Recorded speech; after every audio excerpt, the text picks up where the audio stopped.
really high attack potential. Like I think with they're going to go for it if the draft allows it. I don't think Oh, they've got okay. a comp in mind, but straight away they banned Glaive, and obviously Lara's going to be picked up because she wasn't banned. And the Kestrel ban, that's a definite respect ban away from Infamous. They know how to play Kestrel extremely well, and if you don't know how to counter it, Catherine's obviously good, but a good Kestrel will just not hit Catherine, and then it's really hard to try and counter her. So that is banned away. Lara picks up. I'd be surprised if it's something other than Vox, Baron, or Grace. Those are what we'd be expecting. They could just go for another captain. Maybe they want Catherine or Arden, but I'd really expect to see. Actually, they're going to go Scarf. That was completely not expected. So they want their backline mage sorted. They don't want to go Celeste this game. They want to go for the Scarf. Finn works quite well with the Scarf. Arden can work well with the Scarf, and she's countered by Taka quite well. She's really good against Scrubjaw. So that's maybe why they picked Scarf. And Idris, another strong hero that's been banned away. Baron is still open, so they might want to pick that up if it's not banned away now. Do you think Baron might be banned here? Yep, I personally do not think that Infamous. I personally think that Infamous has got an answer to Baron. So I'm not expecting a Baron being banned out here. The thing that I expect being banned out is actually that of Grace, because we do see a lot of Grace coming out from the side of Impunity. So if not the Baron ban, then it would definitely be that of Grace, unless of course they are going to ban out that Taka, but that is not likely at all because they have a Scarf that would be the jungler on. Ooh, okay, you do actually see a Batiste. I think that must be banning the Captain Batiste away, because they're not going to go Crystal Batiste. They've already gone Crystal Scar, and it's very likely they want to go high mobility heroes. Yes. Sorry about that. I just bless you. Thank you. And so I think they're not going to go Taka. It's unlikely you're going to see a weapon Taka, but Taka's quite a good counter against this Scarf, and they are going to pick him out. It wasn't banned away. This is a really strong composition for Impunity. Scarf, obviously in the late game they're going to pretty much destroy anyone, but I'm expecting maybe a Koshka. We haven't seen Koshka at all. Maybe a Taka. They're unlikely to go Glumdor, because Glumdor's really well countered by Scarf, but they're going to go for pretty early aggression, because that's the main way to beat this late game comp, beat the Baron Scarf. You just invade them early on, so there's nothing they can do. They can't ramp up, they can't farm, they can't get to the late game power spikes. Yeah. Go for Crystal Black Thunder, I don't think that would work very well. Again, I'd like to see a Koshka, I'd like to see someone aggressive and late. They're going to go Celeste, they're going to try and outpoke the Scarf. I'm actually expecting the Celeste being picked up on the side of Infamous, and the only reason I expected that was only because of how comfortable Spaghetti is on that Celeste, and we know what the role of this Celeste generally would just be to try to outpoke that of Baron in the later part of the game, and of course outpoke Scarf as well. One thing that Celeste has that Scarf do not have is that core collapse and that stun. We are going to see a Ringo being picked up on the side of Infamous. I mean, Ringo has been played in other regions to an iffy success.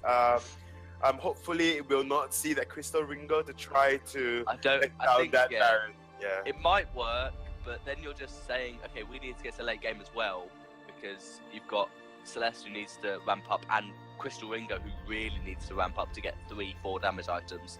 Definitely. I think they're going to go weapon. It's going to be risky, but if Ringo catches Baron out, he'll probably secure the kill.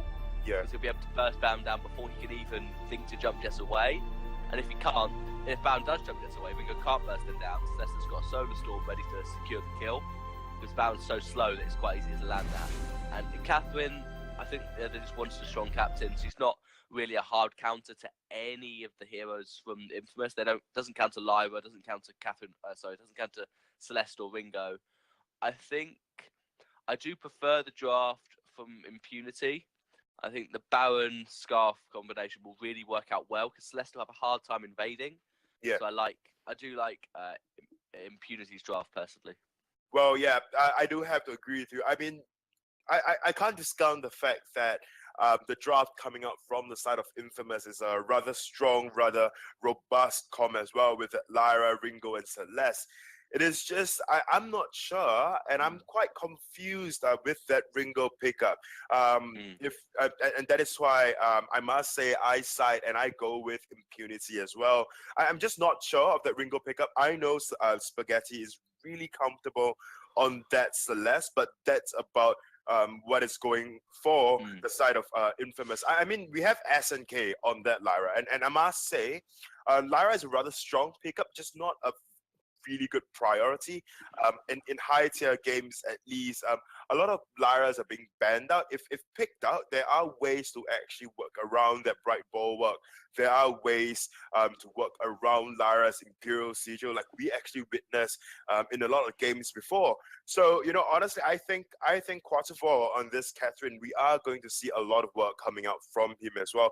Just trying to keep Scarf, trying to be the frontliner, keeping Scarf and that of Baron safe, and of course, hopefully he can like chain stuns, basically not chain stun, but then land really good blast tremors, silence the entire team, probably build an echo as well, so that the side of Spaghetti or Uni or even SNK can't do anything and just allow his side Impunity to just poke down the enemies. Yeah, and I think the good way to counter Lyra is just go heroes that aren't at all countered by her bulwark. Like Scarf has nothing, and Baron has got a jump jets, which if Lyra uses the arcane passage and then immediately bulwark on top of Baron, he won't be able to jump jets away, and that is quite a good counter against Baron. But mostly you have heroes that don't need to use their white bulwark, so that's going to be fine. Catherine was spotted going to the backs of Infamous, so I think Celeste is going to go and try and contest, but Portugal will probably be okay. Catherine's generally going to be able to run away, and maybe not. Yep, maybe not. Quarter four is caught out at this point in time. Spaghetti is just basic attacking. Quarter four may be first blood. Running, yeah. He all got the message of Lyra picking that up with the principal arcane and basic attack. And Catherine obviously knew that she was seen going to the jungle because she basically just walked straight past Infamous and went straight for their jungle. So she knew that Celeste was going to come to try and kill her. Still went for the back. So I think it was a good idea to go for the back heel. Maybe she should have tried to like drag it around the wall so that it wasn't spotted. Celeste thought maybe she'd already taken it and was trying to port home. Baron and Scarf took their back together, so they'll be happy that they weren't invaded at level 1. And Scarf's just going to try and level up, get her farm, port home, and maybe just try and steal the tree away, but definitely not going to go too aggressive or anything. Well, yeah, definitely. I mean, we do see Baron clearing this wave excruciating fast. And so, I mean, we look at Ringo as a hero. SNK is getting really, really low. SNK in the Imperial Sigil, but good rotation from Kerchhoff on Scarf to pick that kill up. Keep him low in the goop, good merciful pursuit from Catherine, and then Baron jumps in to make sure that kill did go to Impunity. So they're 1-1 now. Get rotating down to try and get Celeste. We're not going to boots for that, but their minion has already fallen. Baron's just going to pour home, work towards his Soul Blade tension mode most likely. He's going to try and push the wave first, which is risky. Lyra is back, but Ringo did port back to home, so Baron won't be pushed in. And as you said, Baron with extremely quick wave clear. Lyra's probably going to stall these videos out, so Ringo won't lose anything. Yeah. But yeah, Baron now going to just probably port home to shop, get some items, try and get that jump jet's called out produced, so if the gang comes out from Celeste, he can get out a lot quicker. Well, yeah, definitely. There's one thing about Ringo. I mean, just looking at Ringo as a hero. Firstly, he doesn't have that AoE like that of Baron's basic attacks. Granted, the splash from every shot from Baron isn't that large of a damage, but then it is quite surmountable to something. But Ringo as a hero, he does so bad when farming under turret because he's just not as great farming under turret as say like Def Q on this Baron per se. Anyways, we are going to see quarter four going in, just being that front liner. There's everyone in the lane. There's Corkap's going to land on the border bar, but there's no follow-up CC for Infamous. They've only got one stun. Both sides have got one stun. Kerchhoff taking a lot of poke from that Supernova. He is going low as well. Kerchhoff's taking poke from Uni. He's trying to give it back out, but there's a Imperial Sigil from Lyra. Spaghetti is nice and healthy again. Borderbar has to back off one hit from Spaghetti. Probably might fall, but he has got a Storm Guard. That's all 3 members of Impunity rotating down. Jump gets so bad, but Spaghetti is going to boot away. And FQ is going to rotate back up to lane and try and get his farm. SNK got an Imperial Sigil. He'll be okay. And this is Baron. We find it clear with these minions. Kershaw wants to rotate to lane, but his backs are up, so he's probably going to want to go to them instead. Well, yeah, definitely. I mean, just look at the fight alone. Quarter 4 got really, really low then, just overextending a little bit. I mean, it is quite obvious the amount of damage that can be coming up from the side of Infamous, but then at this point in time, we are not quite seeing that yet. Although we do see Uni just going in for that Sorrow Blade, not quite having it yet, sitting on 1.8 thousand gold. Okay, just picked up that Sorrow Blade and picked up an infusion as well. So they might be looking for a fight or an early turret. Unless the core collapse onto DefQ, he's going to boots away and be fine. We've seen a lot of early infusions around 5 minutes in, just being pocketed by the laners, so that if a fight does break out, they can pop their infusion. They don't waste gold on using it as soon as they go shop. But if they need to fight, they can use the infusion, and then they'll probably win the fight, because at this point, if you have the infusion, even though it doesn't give you that many more stats, you're just so much stronger than the enemy, and that Solar Storm's slightly off target, because he cannot fight. There's no energy, and DefQ knows it. He's going to go Fountain Pop by SNK. Appears to keep it healthy. Kerchhoff is getting killed by Yuli on the backline, and that is Baron probably going to fall. He went for the Lyra, and that's not the target you want, and there's Kerchhoff as well. Yuli is going mentally good there, and Spaghetti is taking the trick. Waterfall's going to have to back off. Spaghetti's got some energy again. Can land a Helio, can't quite do a hook ups. There's enough energy for it. Waterfall will buy some boots, run away, buy some more boots, and run away again. Those basic attacks will follow him. He'll be fine. Good shopping from Waterfall. I like to see people buy boots as they walk past the shop. It's always good to help you get away. And Uni went mental on the back line. He went straight onto Kershov's while Kershov's wasn't ready, was trying to poke out Spaghetti. And while DefQ was chasing Lyra, Uni just came from behind and destroyed both of them. So well played. Yeah, well played indeed. This Ringo, like I was saying earlier on, Ringo hasn't had quite, an extensive showing.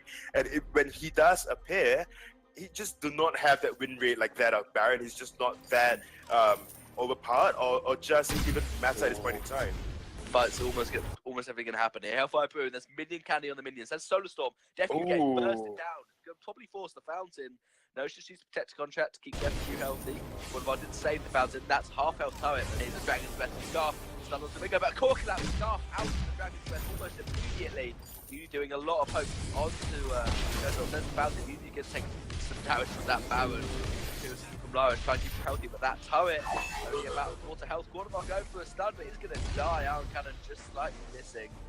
And this turret is probably going to fall now. Good minion candy from SNK actually. There was a massive wave. So they immediately used the minion candy, got very strong minions. Ringo cleared the wave, and then they pushed it aside. But Scarf's wave clear is so quick that if you don't even have a chance to get the turret, they just want to kill. You can just get as much as you can. DefQ's going to jump jets in, and Uni is going to back off on the Ringo. Turret on about a 5th health, almost nothing left on that tier 1 turret. So one more push for Infamous, and they might get it, but Baron's now got his Soul Blade Tension Bow. So he's going to be much more of a worry in these fights. Uni, without any weapon power defense, is going to have to be careful about that. Yeah, I mean, we are looking at the builds right now. Like you said, DefQ is sitting on that Sorrow Blade and Tension Bow. The amount of damage that's going to be coming out from DefQ would maybe overwhelming for the side of Infamous, as we do see Uni on this Ringo not pick up any defenses at all, just that oak heart alone, and building towards that Tyrant's Monaco, not exactly a very cheap item to build towards, especially like at this point in time, when a lot of other teams are just going for the tension. Spaghetti trying to soda the gold mine, but Impunity had vision. So Baron jumped jet straight from lane into the jungle, double shot Celeste, one kaboom, and she's dead. One kaboom, indeed. One kaboom is not a Porcupine Morty, so you can agree with the Hellfire Brew out on Kerchhoff. There'll be just no block on that, just protect the contract to keep Kerchhoff's healthy through the burn. And Impunity are going to push this turret themselves. Not spike onto SNK, he's going to force the Mountain out. And the Imperial Sigils keep him healthy. Another Solar Storm slightly missing, but there's the Iron Cannon from Baron. And a jump gets double shot. Uni down to half health. He did secure Lyra with that. So Impunity are going to try and push this return turret. I don't think Uni wants to even test it. he wants to go home. He's got his power's monocle, as you said. So I think Infamous are going to leave their turrets. Spaghetti's gone low just on the quarter bar. There's double jets from DefQ. You can get the core collapse. He's still going to get the double base attack off, and you're going to die. DefQ's got protected contract, a little bit healthy, and you're going to try and stop the turret. It will not happen. It's the first turret actually going to Impunity. Their own tier 1 turret is very low, and they're probably going to give it up now. They're going to try and fight instead. Uni going to be stunned up. Baron's going to fall. Good stuff there from Uni. He's going to Kershaw's Wow. a lot of Spitfires, and so he has to back off. He's going to try and dodge them out. The minion candy minions are just being held off out of the turret range. He really wants that turret as a nice kill sigil. Uni's not going to dive the turret. He's just going to push the minions out. There's the turret swap. Turret just for good measure. Of course. Back on. So the turrets are even. The gold is almost dead on even. But it does look like Infamous are going to try and get a gold mine. There were 2 pots of 2 vision, 2 scout traps there. And that will not steal it. One of us going to try. He's almost dead, but Celeste gets it with the basic attack, I think. So Infamous now slightly ahead in gold, about 1k because of that gold mine. But Impunity don't want to fight. They're just going to back off and Scarf get up a bit. Well, yeah, we do see Catherine at this point in time actually picking up that early Atlas going up against Uni on this Ringo as well. I must commend though, on the side of Impunity of how, you know, how objective focused they were. I mean, there were so much more things that they could have done, but push for that turret. They could have went down for that gold mine and then come up again. But because it's just down to how you organize or just ration out the amount of time you have on the fold, and that was what they agreed to do. And then in return, of course, they have to trade out a gold mine, and of course, you know, that of a turret as well. So Quarterbar just going in for the stun. DefQ jumping in. The Kershaw's and DefQ have really good wave clear. There's the Hellfire Boo going to be soaked up by DefQ, not really worried about that. There's fast from Catherine, but the engage, but he wasn't really ready. Movement block used actually on the Iron Cannon instead of the last Dremas because SNK wasn't quite ready for it. But Impunity is just so much further back than Quarterbar is. It's obviously Catherine can take DefQ jumping in, good block by Uni on the most simply that's a man, he's almost going to fall without it first. And that's a straight core collapse onto Kershaw. Get yourself a reflex block or you're just going to get stunned out on that Dragon's Breath every time. SNK is probably going to try and pick up this kill. Again, he's going to chase it. Quarterbar is going to run away. It looks like only 2 kills going over to Infamous and probably a turret, but you took so much damage from the double shot from Baron, but instead of trying to run away, he just went, okay, I'll take this double shot, I'll burst you down quicker, even though I got Atlas. And then again, he was there to stun Kershaw out of the Dragon's Breath, like immediately, before it even started channeling, it was stunned by the Celeste, so Kershaw needs to block that if he can. As soon as he starts his Dragon's Breath, pop your reflex block the core collapse on Celeste, and then you can really start destroying Ringo and Celeste with that Dragon's Breath. Definitely. I mean, just look at all the team fights that has been happening. DefQ more often than not gets SNK and Uni really, really low. And Spaghetti is really just all the side of Infamous is left. They are going to go for that gold mine right at this point in time. And I was about to say, if Kerchows actually do block out that car collapse coming out from Spaghetti, like you say, then they will and definitely have that chance of winning a lot of their team fights. It's commonly more than not, it's just Spaghetti, or rather, sorry, Kerchows. Ooh, Quarterbar is going in. Kerchows wants to go in. That's a good poke from DefQ. Jump gets in, he wants to get it on Celeste, he's going to get it, there's the core collapse out the second one, that's a lovely solo song, Kerchows going to almost like a Ringo as well, get out of the Quarterbar, not blocked up, DefQ going to fall to that healer Genesis, again he wants to go in, Kerchows has got that Dragon's Breath available, but he's not quite going to fall, SNK wants it, Spaghetti wants it, he will get the double kill with that another healer Genesis, and once again, Quarterbar is left alone, going to be able to survive for quite a while, has that Storm Guard to reflect any damage from Celeste. And good burst pursuit, but this turret will fall.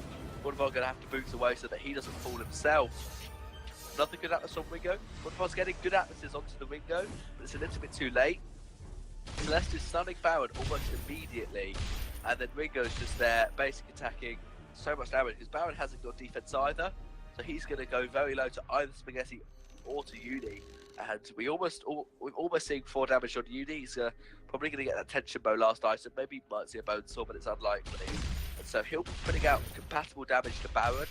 And even though Baron has more burst in a double shot, Ringo has more burst over time, kind of, because he can burst Baron down constantly, while Baron can only get a double shot, really, for actual burst onto Ringo. Well, yeah, definitely. I mean, I do agree with you. Baron can only get a double shot in for every, 5 or was it 6 seconds? Even it's then, quite a while. I think it's like 8 seconds, but it goes down by basically. Yeah, so that is why. So I mean, jump jets on Baron is the only thing that DevQ or the only thing that Infamous should be afraid of. And if you can actually just tank up the damage, soak up the damage instead of running, then you probably could win those team fights like we are seeing coming out from the side of Infamous. They might be going in for another team fight as the two teams posture up. Both teams looking to poke out. I think Scarf should do well in that poke war, but Celeste is going to do a lot of poke of her own. And so both teams just backing off. They've realised that they weren't in a great position. Lyra's got herself a full metal jacket, which is always good. You want to get that full metal jacket against Baron. There's almost no point getting an Atlas. You just don't need it. You just want to be able to tank up his shots. Because if you can't, then you're going to die, and you can't heal, you can't bulwark, you can't arcane passage your team if you're dead. So you need to get defense on Baron. There's no point getting it on Kerchos, really. You've got a fountain for that. Gives you some shield. And both teams posturing around Kraken. I think both teams take it very quickly. So you could try and sneak it. They actually are a couple of turrets down. 2 more turrets, and they're looking to fight. That's a good versus suit. Bulwark is based down. So you could jump in. You just want to. And both teams just want to back off. Want to poke. They want to be in a position where either you can jump jets out Ringo when he's not expecting it. Yeah, Ringo with that tension but really wants to fight now. Or when Ringo can get Baron and he's not expecting it. Help by Boog allows Kerchos to be blocked up. That's not where Kerchos wants to use his block though. He wants to block the core collapse from Celeste. So I'm not sure what's going to happen here. I think PJ are going to fight. Oh! But not basic attacking. There's the motion of Solar Storm not even needed. You can pick it up himself. Now Kerchos is 2v3. He's almost going to get SNK, but he can arcane passage away. They're going to go in. Quadbar's going to go through that portal with lots of damage on Kraken already. Uni and Spaghetti going to burst it down. Uni with those 4 damage items. And I don't think there'll even be any contest. He can't even do it as Fountain immediately to SNK. Kerchos going to fall to Ringo. Atlas a little bit too late. Quadbar gets stunned up. He's going to fall. That's a double. That's an ace. Infamous. Uni showing why people should pick Ringo more. He said he hasn't got a high win rate, but Uni's just showing how he can burst Baron down because he can just out damage him and just straight 1v1. Baron gets a double shot, but he's so slow at actually basic attacking that Uni can just bang bang, shoot you down, and pretty much kill DevQ before he even has a chance to burst Uni. Well, yeah, definitely. I mean, Uni just opened my eyes. Just look at the amount of damage coming up from him. His almost full build. Yeah, Spaghetti trying to get the core collapse onto Baron. It was blocked by the jump jet. And now Uni's going to back off. Blast drum and land is not blocked up. There's no Kerchos, Iron Cannon. Coming out, we'll have to and Spaghetti gets quite low. But if you don't have enough damage on this Kraken, Uni's on the backline, says Spaghetti, they want to get the bait. SNK's very low, but then Uni going to die to double shot. It's the Dragon's Breath. Spaghetti starting up the bait, trying to get it down. And that's being Kerchos very low. Spaghetti just get it on the bait. Might fall, but the Kraken will get the bait. That is game 1 going to Infamous. And they take that basically with just Uni beating Baron on Ringo. Yeah, that was just game 1 going for Infamous, and it was just down to Uni on this Ringo, and I must say he played astonishingly well on this Ringo, because we usually see, when we do see a Ringo being picked up into a Baron, what do we usually see? We see a crystal powered Ringo, yeah? We see that shatter glass into Echo, into Broken.